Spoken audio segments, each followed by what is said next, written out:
Welcome back to Dads and Daughters with my girls Kelly and Jenna and Miss Gizzy over here. Season 2, Episode 1, and we're very excited to be in 2021. Thank God for all of us. Excited about our upcoming episodes that we have coming up this year, featuring many great guests. Tonight we're kicking off with Reverend Bill Minson as we kick off the 20th anniversary remembrance of 9/11. And next week, we have Jenny Bukos from Project Explorer. We also have Fred and Gutenberg, who's got a great organization called Orange Ribbons for Jamie, be part of our show. We got former Yankees great Nick Swisher. It's your boy Swish, right, Kelly? Got Scott Baio and his wife Renee, who have this great Bailey Baio Angel Foundation, good old Chachi. Johnny Damon again, Irish Mickey Ward, my boxing trainer. Jenny, who's going to win Dempsey versus Cooney? Not you. Not me. Okay, well, she's still going to root for me, I hope. So we also have Nancy Lieberman, Anthony Gardner from a 9/11 group that I'm part of, and also Lou Gossett Jr., hopefully coming on our show. So really excited. Thoughts and prayers go out on the passing this past week of baseball great Tommy Lasorda. Got to know Tommy really well. A couple years back, we had a nice dinner in Arizona. One of the most colorful characters, 93 years old, Hall of Fame baseball manager for the Dodgers. Miss Tommy, loved him. One of the greatest guys you could ever meet. Great storyteller, unfiltered. So we'll leave it at that. Also thinking about friend Dwight Doc Gooden, who was on our last episode. He just tested positive for COVID-19. Talked to Doc yesterday, and his message was to be safe, everybody out there. He caught it on New Year's Day, and just thoughts and prayers go out to Doc. He's feeling good, but our producer, one of our producers also got COVID. So message for everybody is to stay safe out there. Well, we're at the home stretch with the vaccines coming. And this past Wednesday was a horrific day in our country's history. We don't get political on this show at all, but I do want to take a moment to have Kelly read a blog post from her Kale Kindness, Acceptance, Humility, Love page that she does on Facebook. I think it's very telling. So, Kelly, why don't you read that and start from there? Okay. Today, this was written on the day of the Capitol riots. Today has just been heartbreaking. So much hate-fueled, unnecessary violence and tragedy. Hate should not make its home in the American people. Sadly, it does. Everyone has the right to be shocked, horrified, ashamed, or however you feel about the state of our country, one built on democracy and freedom. I do not like to discuss or ponder too much about something as divisive as politics. I just became voting age after the election. Therefore, some may dismiss me as too young or unknowledgeable, but this is a matter of right and wrong. Regardless of who you support as a political candidate, attempting to physically and figuratively destroy the values our country is founded on is wrong. We have seen it all this past year due to this chaotic, unnecessarily dragged out election. And I really just think we the people need peace. If there's one thing this pandemic has taught us, let it be life is too short and unpredictable for grudges, hate, and fear.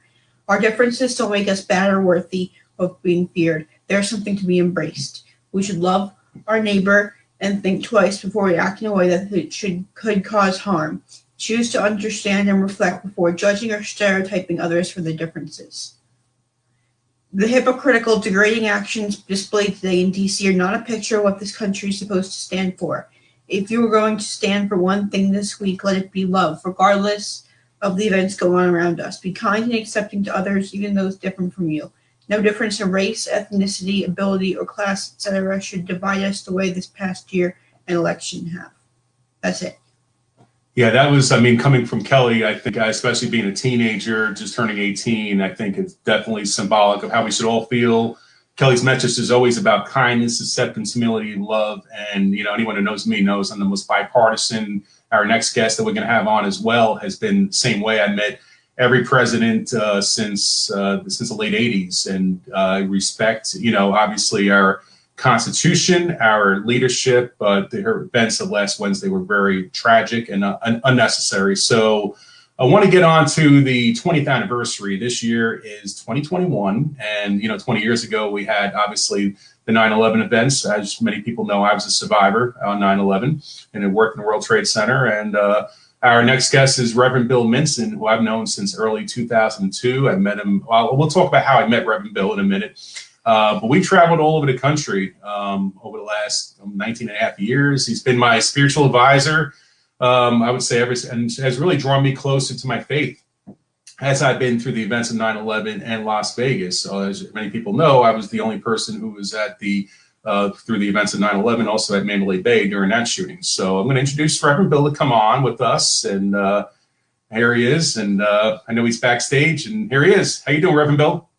First of all, bravo, Kelly. Bravo. Thank you. I so applaud your words and your sentiment. You are the future of America, and I'm so happy to hear that voice of leadership and compassion for America. And I'm so happy to see you and Jenna.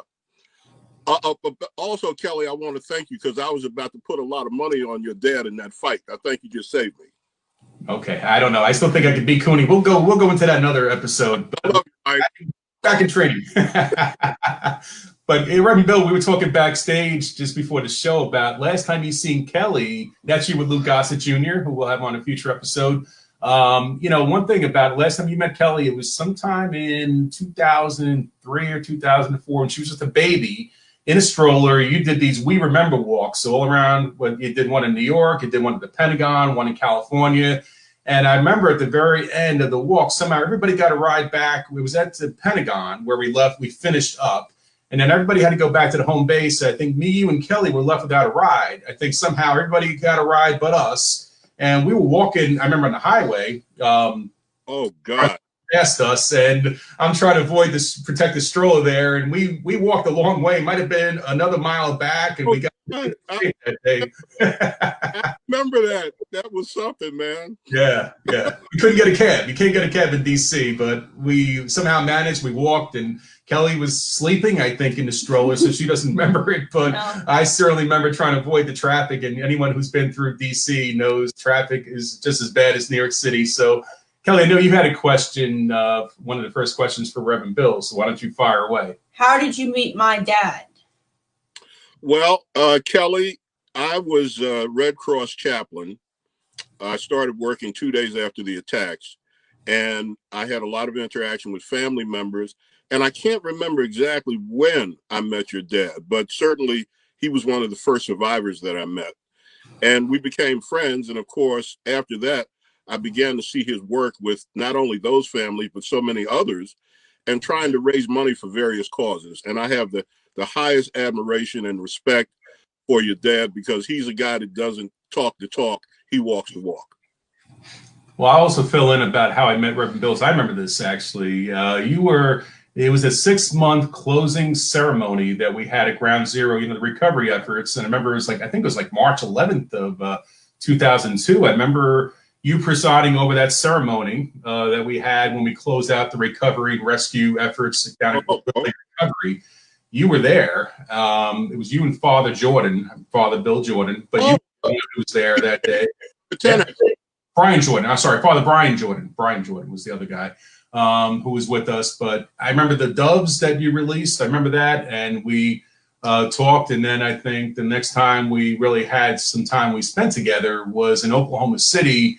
We had our exchange program where we brought 9/11 families, survivors, and first responders, which we've done every year as part of our WTC United Family Group, which is now the September 11th Education Trust. And you were part of that group of folks that came down with us. And your work at Oklahoma City is amazing in its own right. But I do remember when we first met. I do have a very photographic memory, not as good as Mary Lou Henner, but I do have a very good memory the first time we met, and we've traveled the country. I think we've hit every state, I think, along the way, and just amazing. So I think Kelly knows how much you mean in my life. And but one of the questions, Reverend Bill, is how long have you been in the ministry? And besides 9/11, where I know you have Today Ministries, which originated in Baltimore, but where else do you serve? Because I know you serve not just 9/11 families and communities. Well, Today Ministries was formed in Baltimore in 1979. I think this is our 41st year of service. Currently, as you see, I have my Secret Service cap and chaplain's jacket on. And also, if I can, yesterday was Law Enforcement Appreciation Day. I'd just like to acknowledge the loss of our Capitol Hill police officer, Brian Sicknick, praying for his family. Also, our special agent in charge, of our Phoenix field office for the Secret Service, Rodney Wellman, passed away. And I would like to extend our condolences to his family. Shouting out to Jake Arbeen, a special needs family, another great one like yours, Mike. So in addition to serving both as a law enforcement chaplain for the Secret Service and fire department chaplain for Las Vegas Fire and Rescue, we continue to support families in Parkland, Florida, Ventura, California, Las Vegas, Aurora, Colorado, and too many places, Mike, because where we go, unfortunately, tragedy has occurred. Yep. Well, you're all about unity. That's one thing I said before the show, and I think that's unity and healing, and I think that's really been your middle name, I think, over the last 19 and a half years. And on the 9/11 families and all the communities, you're there every year. You know, we come down with Jim Leyritz, former Yankee great, every year down to Ground Zero, and I haven't missed the ceremony. I think one year I was at the Pentagon, one year not Ground Zero. But you're there every year greeting the families, and you made a pledge. I remember at around 9/11 that you would be there to the very end, and you have never left our side, right? I mean, you made that commitment, and I don't know how you do it, but you have never, you somehow show up there every year, and it's like the Cal Ripken streak. You don't miss a day to support, and I know you're there 24/7, not just there, also in spirit. And when it's a phone call from a family member, a survivor, all the work you've done with the first responders, with John Stewart in DC, and all the other folks, John Field and his Feel Good Foundation, you really hit everybody that was impacted, affected by the events, and brought them all together. And I think that was the key, is making sure all the different components of family members, survivors, first responders were all kind of as one. And you were that connecting point to make that happen. So, well, all I can say, Mike, is to God be the glory, first of all, to be here almost 20 years later, to be able to serve. My commitment when I would see family members at the family assistance centers is that I would continue to pray for them. And I was at every anniversary to see them arrive, to remind them that I continued not only to pray for them, but to be available. And I just thank God for the blessing of good health and a desire to see continued healing. As we look at coronavirus right now, their road to healing, we are the example that they will make it. The 9/11 families are the example. The Oklahoma City families are the example that they will make it through healing. Yeah. Well, one thing also you've done, you've also worked as a consultant to superintendent of Baltimore City Schools, and got involved in a lot of programs to inspire, inform, and motivate students. That's us with Rudy Giuliani. I think that was 2002. Man, we look pretty, I think we look great 19, 18 years later. I'm going to say that, I don't know about Mr. Giuliani, but me and you, Reverend Bill, we look really good. So, well, let's say, okay, I'm praying for Rudy. Yes, we are. We all pray for Rudy. But yeah, I mean, you have been touched so many. One thing Kelly had a question about back in the days, and Kelly, you want to ask about, very interested in this question about your time with the circus. So, is it true you sold Ringling Brothers their first black act and traveled with the circus? Yes, Kelly, I've been blessed a long time. I found an act, and I found a group of guys playing basketball on unicycles, one-wheel bikes in Crotona Park in 1965. And I got them on a show called I've Got a Secret, met the talent scout for Ringling Brothers Circus, and just 3 years later, sold them to Ringling Brothers as the first black act in Ringling Brothers history. When Ringling Brothers closed 48 years later, I had put another edition of that group in the circuit. So on the night that the Fell family and Judge Roy Hoffines debuted their ownership of the circus, I was there. On the night that they closed at Nassau Coliseum, I was there. I feel very blessed. Yeah, one thing about Reverend Bill I got to share for the show viewers is that people say I know a lot of celebrities. This guy is beast. He's got a Tonight Show with Johnny Carson. But I mean, the people that he hangs with is unreal. You know, Nick Ashford, Valerie Simpson, Ray Parker Jr. is one of his closest friends. Lou Gossett Jr. is his best friend. You know, Reverend Bill travels with some crowd. There he is, Lou Gossett Jr. just survived, right? Reverend Bill, he just survived COVID-19 as well. Thank God. Yes, he did. Yep. So yeah, just but also the acts that he's some of the acts that you worked with too. You were a talent agent as well. So who were some of the people you represented over the years? I know you were in the entertainment industry before you kind of started your ministry in 1979. So I know besides being on Johnny Carson's show, you were really a talent agent or scout. Well, Kelly, I want your dad to play some music for you. Natalie Cole, Al Green, David Ruffin from the Temptations, the Staple Singers, Casey and the Sunshine Band, Shake, Shake, Shake, Shake, Shake, Shake Your Booty. Who else? Margot Hemingway. A number of wonderful artists that I was blessed and honored to represent before going into the ministry. One of the actresses that you mingled with is somebody that I know pretty well. Her name is Miss Halle Berry. I think you were with her when she had the Walk of Fame. And I don't know, we have to have a contest with our viewers who looks better on Halle's arm. I think I do, but I don't know. I mean, I got some tough competition here, but been blessed to be around Halle Berry. And so have you, Reverend Bill. And hey, Mike. all I is Halle. And I got to tell you, really funny. The day that she received the Walk of Fame star, Johnny Grant, who is my buddy, and the mayor, the honorary mayor of Hollywood, he calls Halle over while we're talking. So I'm standing talking to Johnny, and directly in front of me is Halle. And man, it was like an out-of-body experience. As you know, it is incredibly beautiful. Yeah. And sweet, very sweet. I remember my mother that day. It was wonderful. Well, I think Kelly had another question about another star that came to your school, one of the schools that you have. So Kelly, fire away on that one. Did Oprah Winfrey come to schools with your motivation program?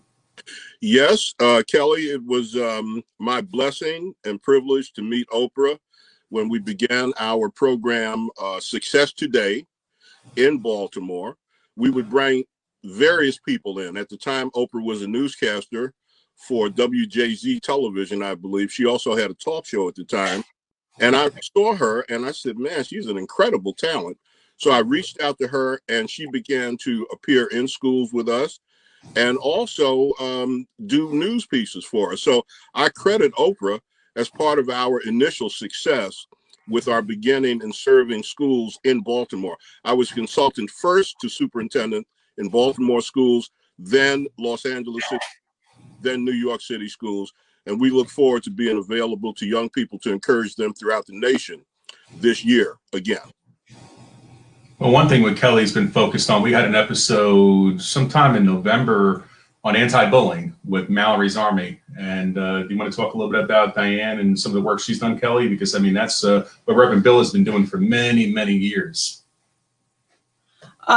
Mallory was a 12-year-old student in Rockaway Township, New Jersey. She was in 6th grade on June 14th, 2017, and she took her life after being bullied for 9 months online and at school.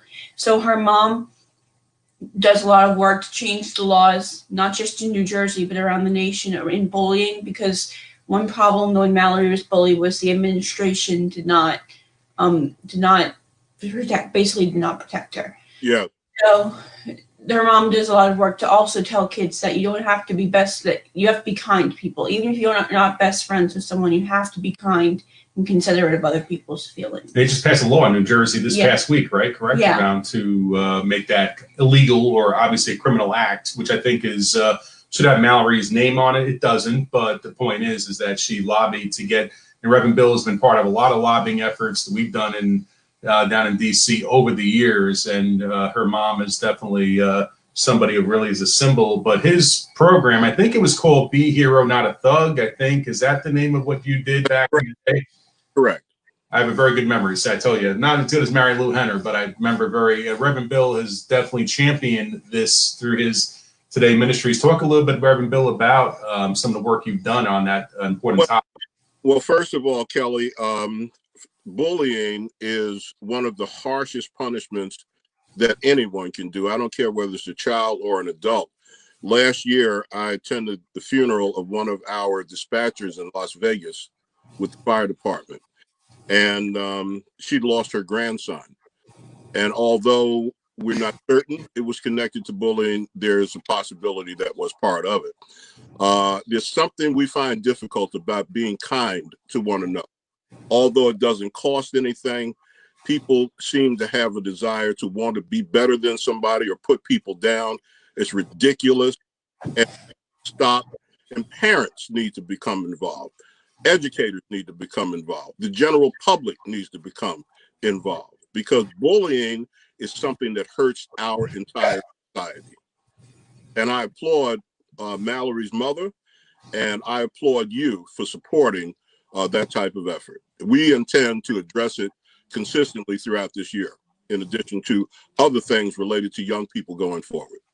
You were there, like I said, you've been doing this for so many years. Even in the onset of when I got connected with you, you had this program, and you've been in the schools working with educators, students alike, and parents to make sure that this topic, and unfortunately, it's just like the topic of school shootings, which we've been, Reverend Bill, we've done a lot with Fred Gutenberg and the Parkland community. That's something that unfortunately has escalated a lot over the years, but you've been there at the very beginning, and I think that's to be very commended. What are you working on for 2021? Now we're going to the 20th anniversary of 9/11, but I know you have a lot of other things on your agenda, because you were always full of, you're probably the hardest working man I've ever been around. So. Well, at least I got somebody fooled. That's good. Listen, Mike, the events that took place in the Capitol the other day, unfortunately, brought into focus for our legislators the impact of mass shooting preparation that young people go through, active shooter drills. I think of all the kids that were in Parkland and had to go through that, and all the kids around the country that have since had to practice mass shooting drills. As heartbreaking as it was, the members of Congress who experienced what it was the other day, to have to run and hide, to have to look for shelter. I said to a former colleague of mine when I worked on Capitol Hill, Bert, that could have been us trying to block a door, looking for some place to run. We have to make adjustments in this country, and we're able to do it.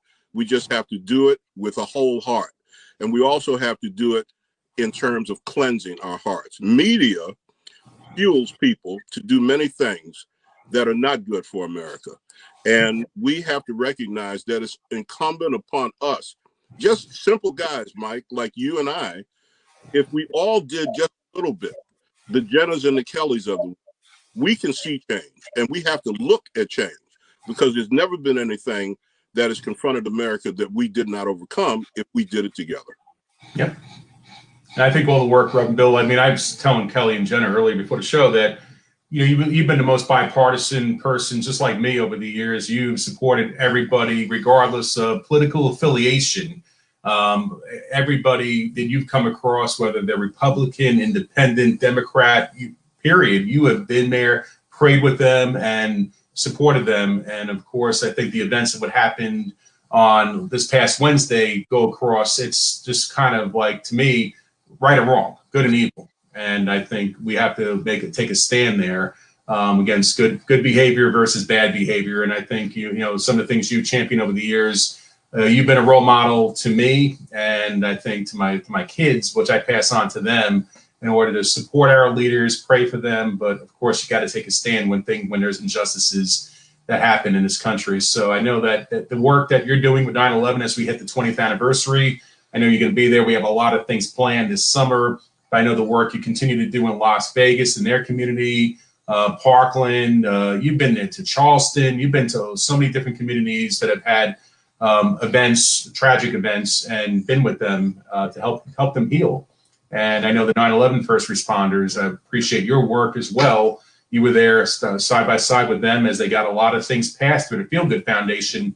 And you were there from the very beginning, Reverend Bill. So I know John Field owes a lot to what you've done over the years. So, well, kudos to you. Anything else that's on your agenda for 2021? As I know you got a big plate, pretty big plate full there already. So we're looking ahead, and I'll be making an announcement shortly about the 20th annual. As a matter of fact, we're saying 20 behind us, the We Remember Walk of 2021.